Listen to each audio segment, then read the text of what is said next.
Jesus knows what he's sending them to.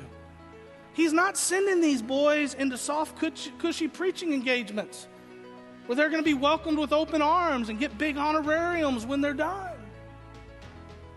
He's not sending them into friendly fellowships of Christ lovers and Christ followers. Look at his very next words.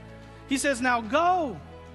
I'm sending you out as lambs among wolves. He doesn't sugarcoat it. He doesn't tell them it's going to be easy.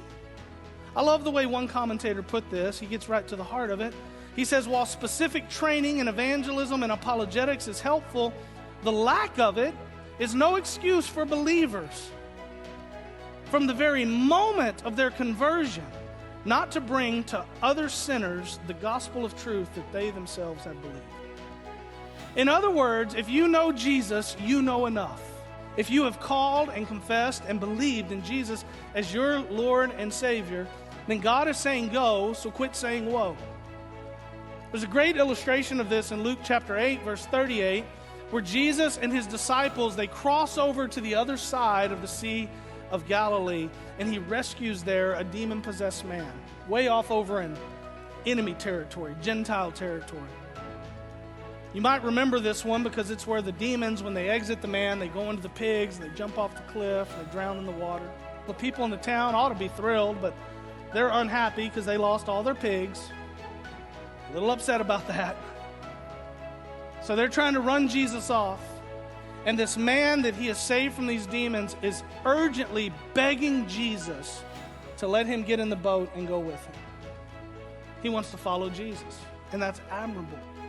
And I love that. I love that spirit. He's an onward-focused kind of man. He wants to go with Jesus. This is what it says in verse 38. The man from whom the demons had departed begged him earnestly to be with him. But he sent him away. And what does he say in verse 39? Go. Go back to your home and tell all that God has done for you.